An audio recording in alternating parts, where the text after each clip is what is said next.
Ronquidos, de Michael Rosen. Ilustración de Jonathan Langley. Editorial Norma. Todo estaba en silencio en la granja. Perro estaba dormido. Gato estaba dormido.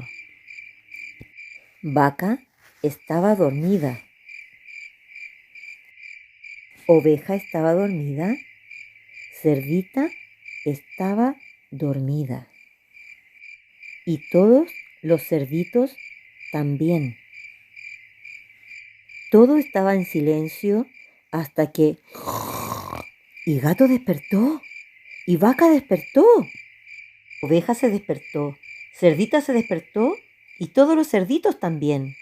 Era tan ruidoso que nadie podía dormir. Ni gato, ni vaca, ni oveja, ni cerdita, ni todos los cerditos.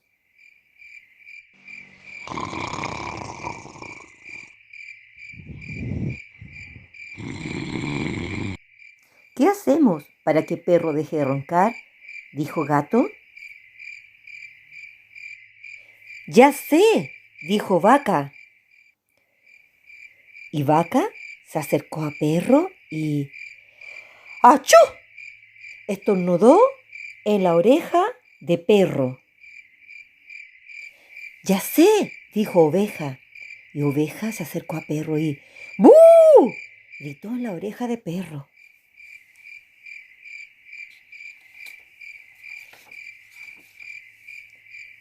Ya sé, dijo Gato. ¿Por qué no le cantamos?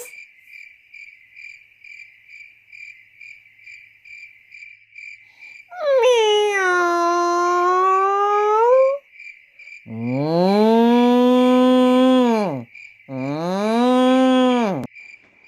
Ba, ba, ba.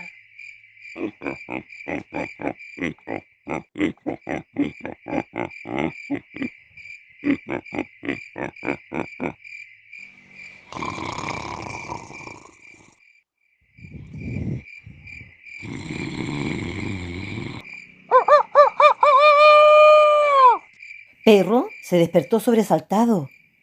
Se fue corriendo por el camino después de un sueño tranquilo y reparador.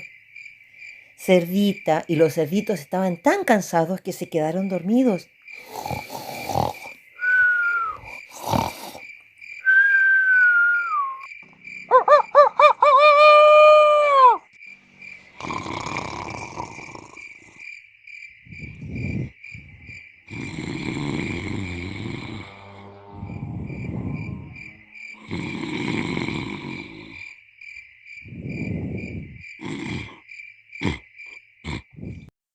Fin.